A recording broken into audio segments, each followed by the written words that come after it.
During the daytime, Hardinge Bridge in Pakshi looks completely ordinary. Trains pass, people move, nothing feels unusual. But after nightfall, especially in winter, the bridge changes. Thick fog rises slowly from the Padma River and wraps around the entire structure. And when someone stands in the middle of the bridge during those hours, they often begin to question something simple. Where exactly am I? These words were spoken by Abdul Kader, a man who worked with Pakshi Railway Junction for nearly 12 years. For the last 5 years of his service, he was assigned night duty, particularly winter night inspections along the tracks near the bridge. According to him, after 2 a.m., the bridge stops feeling like a normal place. Sounds chain, distant noises feel close, and nearby sounds simply disappear.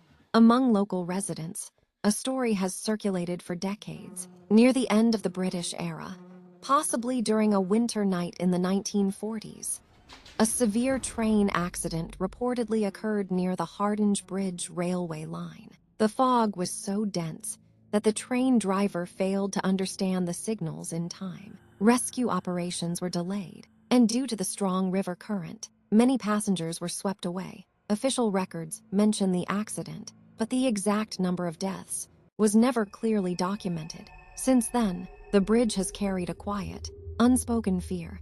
Abdul Kader said, "At first, I didn't believe any of these stories, but after what I saw with my own eyes, on a new moon night in 2016, I was never the same again." While recalling that night, he remained silent for a long time. Outside, winter fog still lingered. It was around 3 a.m. The fog was so thick that you couldn't see your own fingers if you stretched out your hand.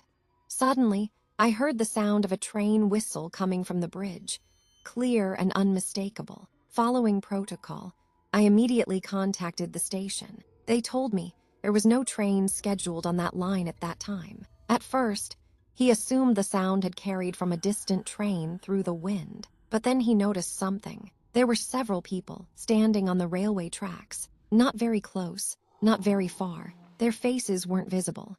Their bodies appeared pale, almost the same color as the fog itself. I called out to them.